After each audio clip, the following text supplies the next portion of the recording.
Je m'appelle Pierre et j'ai décidé de parcourir l'histoire à la recherche de passionnés, d'historiens, de spécialistes et d'archéologues du monde entier pour mieux comprendre ce qui a constitué notre histoire commune. Au travers de reconstitutions, de visites guidées de musées, d'interviews et en utilisant la technologie du XXIe siècle, j'offre aux téléspectateurs un nouveau regard sur l'histoire vivante et notre passé. Vive la garde impériale!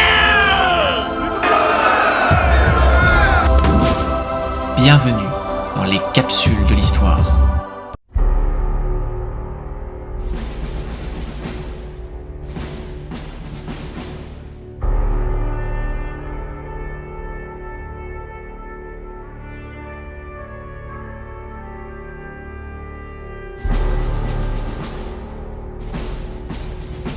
Bonjour à toutes et à tous et bienvenue sur la chaîne Les Capsules de l'Histoire. Aujourd'hui nous nous trouvons en Normandie à Utah Beach pour découvrir le musée qui fait face à la mer. Je suis en compagnie de Monsieur le maire. Bonjour Monsieur le maire. Bonjour. Enchanté, merci de nous recevoir dans ce lieu de mémoire. Donc nous allons ensemble découvrir un peu le musée et quelques scènes de ce lieu. Est-ce que vous pouvez nous dire depuis combien de temps vous êtes dans la région, vous vous occupez du musée également ? Alors, d'abord, c'est un plaisir de vous recevoir et de partager cette histoire. Ça fait partie de mon travail, de ma mission plutôt. Et donc, le musée, il a 60 ans. Et on a fêté les 60 ans là, le 6 juin. Et il a été créé par mon père, Michel de Valavieille, juste après la guerre, en 62. Et alors, donc, il a fait... Ouais, c'était vraiment sa motivation. Et donc moi j'ai été élu adjoint en 91 après sa mort et maire, j'ai été élu pour le musée depuis 30 ans et donc je suis le maire depuis 2 ans. Voilà. Alors qu'allons-nous découvrir au sein de ce musée ? Eh bien on raconte dans ce musée l'opération du débarquement à Utah Beach, donc l'opération des différentes armées qui sont la marine, qui sont l'armée de l'air et bien sûr l'infanterie. Donc tout ça a été très bien coordonné et Utah ça a été un succès par rapport à Omaha. Donc on en parle moins parce qu'on parle moins des succès. Voilà. Mais c'est vraiment une opération extraordinaire de technique et on le doit beaucoup à des officiers dont je vais vous parler tout à l'heure, qui sont des officiers qui avaient de l'expérience et qui ont eu la très bonne décision dès les premières secondes, premières minutes. Et puis, Utah, c'est aussi 836 000 hommes qui débarquent là jusqu'en novembre 1944. Alors ça, Utah, c'est le 6 juin, mais c'est aussi toute la logistique après. C'est quelque chose d'extraordinaire qui est important de parler. En quoi ce musée aujourd'hui a toute son importance sur ce site, quand on voit le nombre de visiteurs aussi qui vient chaque année le découvrir ? La grosse particularité d'Utah, c'est qu'il est sur le site exact. Si vous voulez, à quelques centaines ou dizaines de mètres près, vous pouvez dire à un petit-fils d'un vétéran que son grand-père a débarqué là. Et c'est vraiment quelque chose qui a une émotion particulière. Et alors, une grande partie du musée, comme le bunker, le premier bunker, tout ça, sont des objets complètement authentiques qui sont restés là, qu'on n'a jamais bougé. Donc il y a une émotion que vous n'avez pas autre part. Oui, j'ai cru comprendre que le musée avait été construit sur un ancien bunker. La première partie du musée est un bunker, qui me paraît aujourd'hui tout petit, mais voilà, c'était un bunker de logement pour le lieutenant Arthur Yanke qui commandait cette unité. Et c'est vraiment un lieu particulier, quoi. Bon, sans plus attendre, on va avancer vers le musée et le découvrir ensemble. Voilà, avec plaisir. Eh bien, on se trouve dans une première partie de votre musée. Est-ce que vous pouvez nous en dire un peu plus ? Eh bien, c'est la partie sur l'occupation allemande. Et alors, si vous voulez, nous, jeunes ou plus ou moins jeunes Français, on a chacun une culture de nos parents, grands-parents de cette histoire, mais pas du tout les Américains. Et quand on fait visiter à des groupes américains, surtout des jeunes, ils sont très très demandeurs de questions sur l'occupation allemande. Et alors, même de détails, si vous voulez, parce que c'est une période qu'ils n'ont pas connue. Alors, bon, aujourd'hui, c'est important de les aider à découvrir cette partie-là. Voilà. Donc par rapport à la vie sous l'occupation, on sait que les Français eux, ont vécu 4 années assez dures pour certains. Comment vous arrivez à transmettre aux personnes qui viennent, au public ou même aux jeunes Américains, ce message de cette vie sous l'occupation, cette terrible guerre qui a duré, et le fait que il y avait du rationnement, il y avait aussi des difficultés pour se balader peut-être aussi sur la plage parce que tout était miné, protégé. Fermé. Oui, la plage était fermée, donc la grosse difficulté, il y avait déjà de sortir, de pouvoir faire à peu près, de circuler, et aussi de l'alimentation, quoi. Alors si vous voulez, à la campagne ici, c'était beaucoup plus facile de vivre ici, mais tout était compliqué, quoi. C'est difficile de transposer, et puis si vous voulez, il y a aussi, ils étaient privés de tout.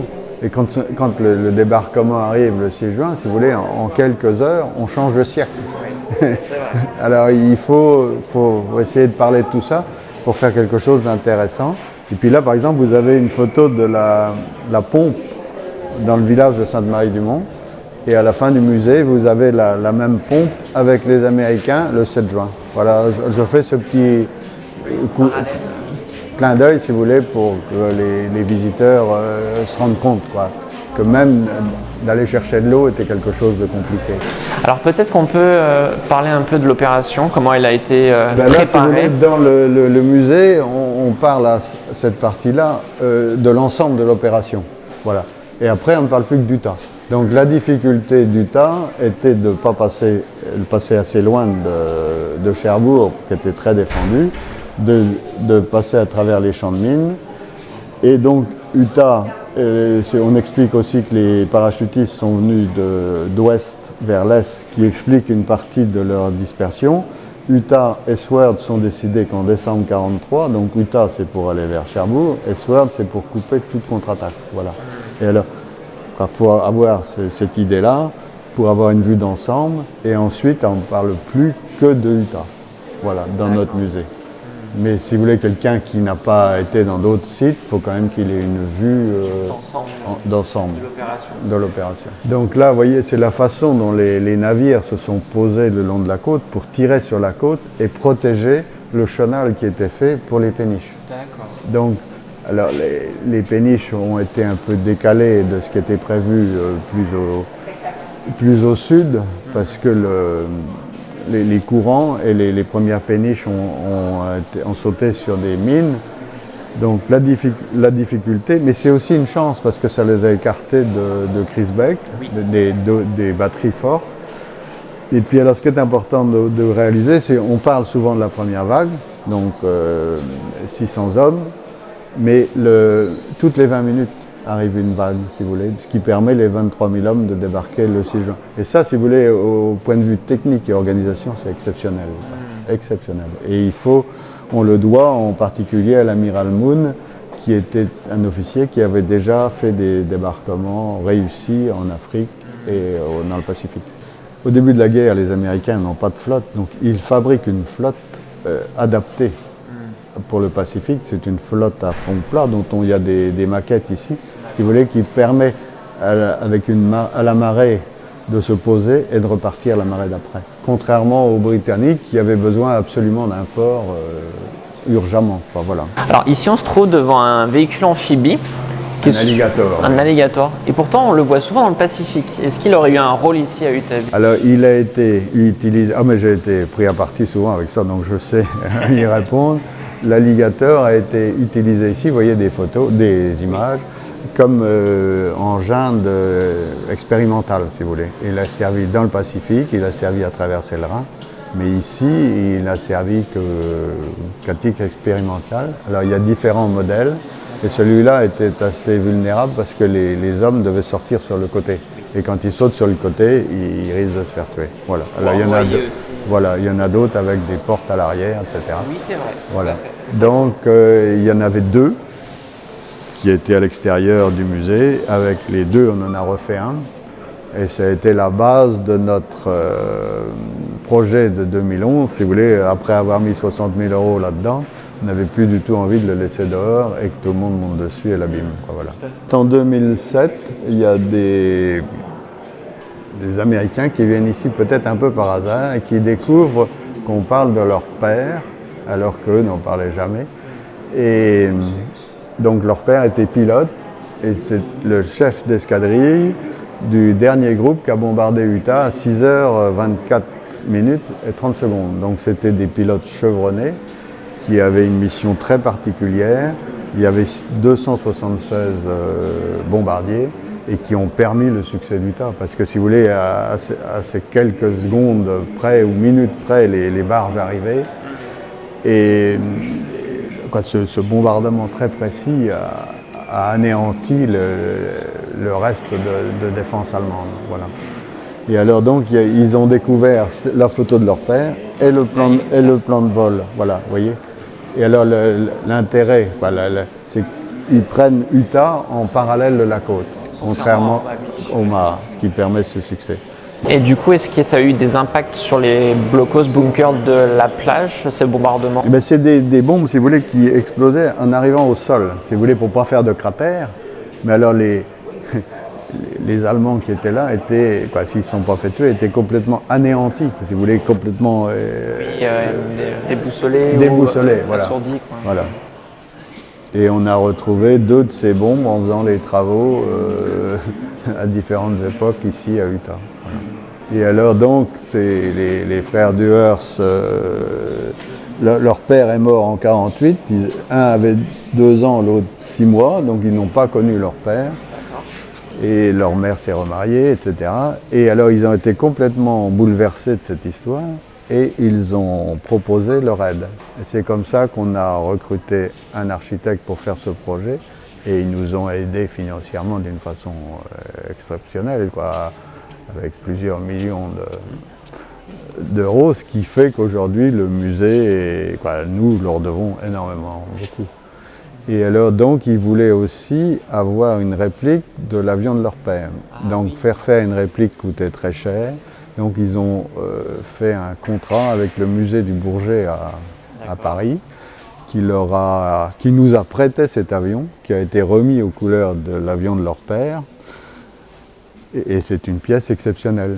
Mais c'est aussi difficile d'exposer un bombardier parce que les gens, si vous voulez, des familles qui ont énormément souffert des bombardements, ici, c'est un succès, donc c'est plus facile. Là, Dynamite, c'était le nom de l'avion de leur père, et les 85 petites bombes, c'est le nombre de missions. Donc c'est exceptionnel. En général, un pilote faisait 30-40 missions et il était relevé ou au repos. Donc faire 85 missions avec succès et finir écrasé par une voiture après la guerre, c'est un très bel avion. Et le hangar aussi a été fait pour lui, et c'est un bel écrin, quoi.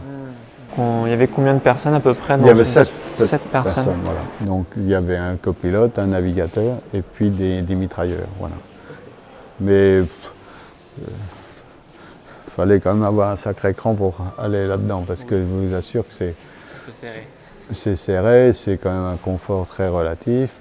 Et alors, par exemple, quand il piquait, c'est le navigateur qui prenait les commandes, quoi. C'est vrai que ce sont des avions tactiques, contrairement aux B-17 qui sont plutôt stratégiques, où ça détruit des usines. Eux, ils étaient parfaits pour les missions sur Utah Beach. Chaque avion avait 1400 kg de bombes, quoi. Ouais. Alors, vous faites le compte avec 276 avions, ils en ont pris quand même. Ouais. Ça fait des dégâts, quoi. Ça fait des dégâts. Et ça a peut-être aussi permis pour les troupes américaines d'y arriver plus facilement, contrairement au Mara. Oui, non, mais je vous dis, le bombardement naval très précis, le bombardement aérien très précis, il ne restait pas grand-chose, quoi. Voilà. Il restait les gros blocos, si vous voulez, très solides, des batteries un peu plus loin, quoi. Voilà. Alors ça, l'idée des vétérans, si vous voulez, c'était au 70e anniversaire. La majorité des gens qui viennent chez nous n'ont pas la chance de rencontrer de vétérans. Donc l'idée était d'avoir quelques vétérans dans les yeux, si vous voulez, pour avoir un petit temps de réflexion. Alors on avait fait cette exposition qui a été un succès et qui reste un succès. Alors bon, maintenant ils sont presque tous morts malheureusement, mais c'est important que, si vous voulez, on dit 836 000 hommes, mais là c'est plus un homme, c'est quelqu'un qui vous regarde dans les yeux. La relation n'est plus la même, quoi. Si vous voulez, c'est un pilote français qui a été abattu ici le matin du 6 juin et il était fils unique, donc vous voyez, et il avait exactement l'âge de mon père. Donc mon père, lui, a été extrêmement blessé par les Américains, mais ça s'en était tiré. Donc son père était général. Et il s'était lié d'une amitié profonde pour mon père, quoi. Alors nous, enfants, on le voyait un peu comme un oncle, si vous voulez, comme quelqu'un de notre famille. Alors je tenais beaucoup à ce qu'on en parle, quoi, qu'il ne soit pas oublié. Et donc il a été abattu auprès des îles Saint-Marcouf, ici, à sa deuxième mission, le matin du 6 juin. Et alors on a retrouvé, vous voyez, c'est un grand jour, pensez à nous.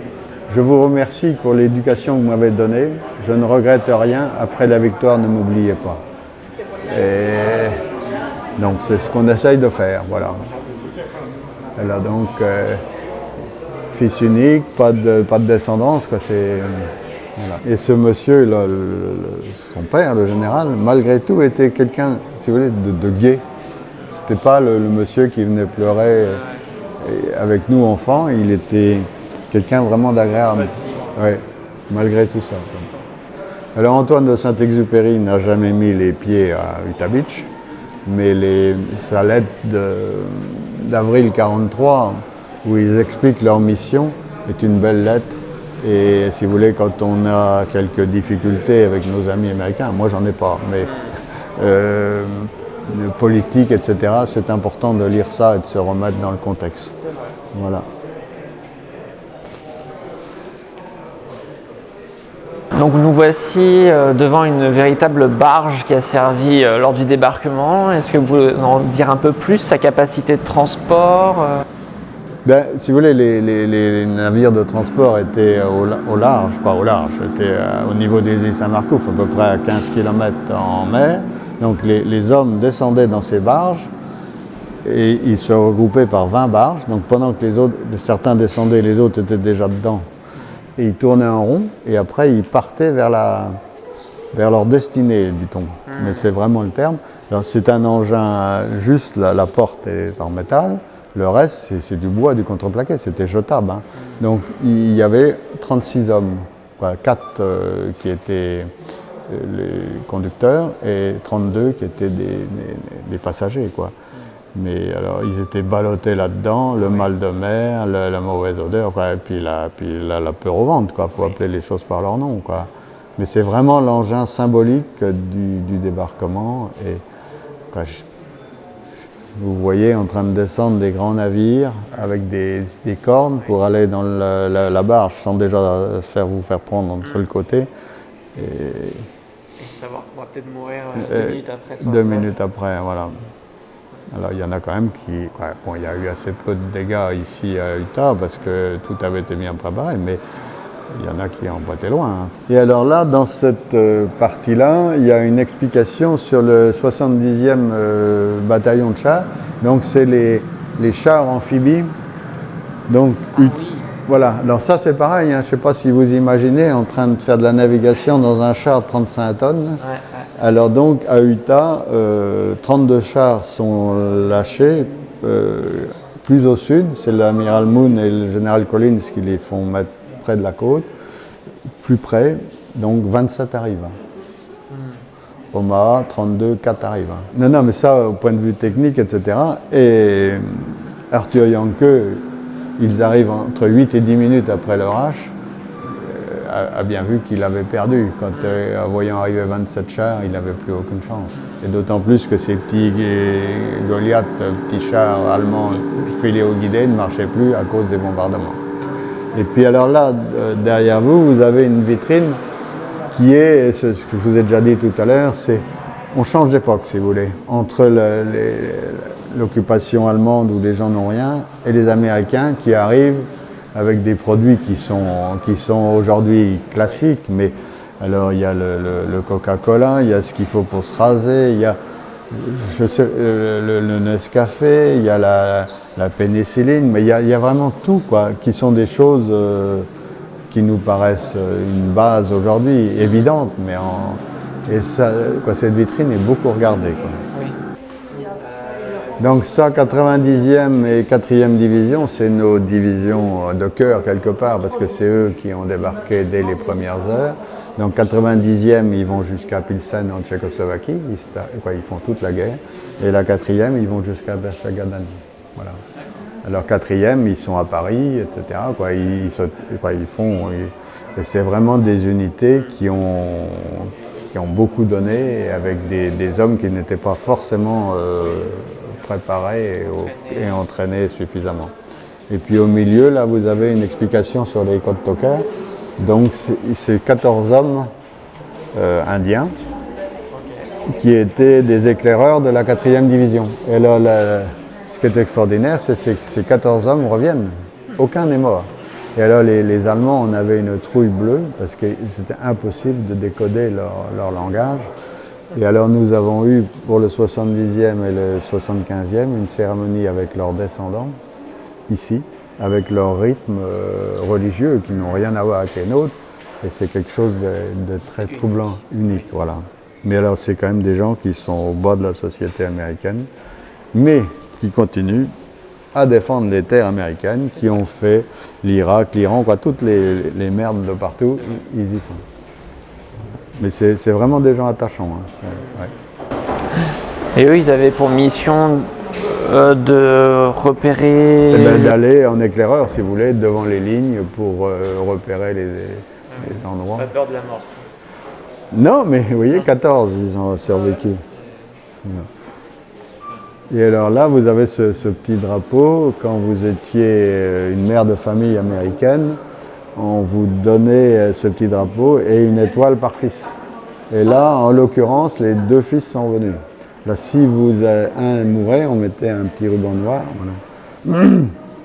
Et puis là, vous avez un livre, une Bible, dans lequel une balle s'est arrêtée. Donc l'homme sauvé par la Bible. C'est vrai, il y en a eu des personnes comme ça. Voilà, mais ils avaient beaucoup de livres religieux sur eux, quoi. Donc à cette partie-ci de cette pièce, vous êtes à 6h30 à l'heure H, et à midi, c'est l'autre bout de la pièce, c'est la jonction entre les parachutistes et les hommes venus de la mer. Voilà. Ça, on a reconstitué une part des défenses allemandes. Et alors les défenses allemandes, la difficulté ou peut-être la chance, c'était qu'ils avaient beaucoup récupéré des choses de l'armée française. Là par exemple, c'est une tourelle d'un char français, et la difficulté était d'avoir les munitions qui convenaient. Voilà. Donc le Tobruk, il était à quelques mètres ici, et on a reconstitué les tranchées ces tranchées en zigzag comme il y avait ici, quoi. Voilà. Des obstacles tchèques, un canon anti-char aussi, voilà. qu'on voit souvent sur des vidéos en plus. Voilà, c'est un canon, oui, assez classique. Et puis donc les tétraèdes qui sont faits avec des morceaux de rail, etc., ce qui est récupéré, quoi. Voilà. Eh bien, merci pour cette belle visite enrichissante. C'était vraiment un très beau musée à découvrir. Et ce que j'aime bien faire en fin de vidéo, c'est un peu une bouteille à la mer pour les jeunes générations, pour toutes ces personnes qui viennent découvrir ce musée et les enfants qui viennent le découvrir. Est-ce que vous auriez un message à transmettre à ces enfants, à ces jeunes générations? Je pense que le fait de venir ici permet de se poser des questions. Et au moins, si vous voulez, en venant ici, vous avez la possibilité de réfléchir quelques instants à ce qu'ont fait ces hommes et qu'est-ce qu'on aurait fait à leur place. Est-ce qu'on aurait eu le courage et d'aller jusqu'au bout pour faire ce qu'ils ont fait, quoi. Je pense que rien que déjà d'avoir ce raisonnement-là, je pense que c'est quelque chose d'intéressant. Bah écoutez, merci beaucoup monsieur le maire. Et puis n'hésitez pas à commenter la vidéo et à venir découvrir ce site en Normandie à Utah Beach. À bientôt.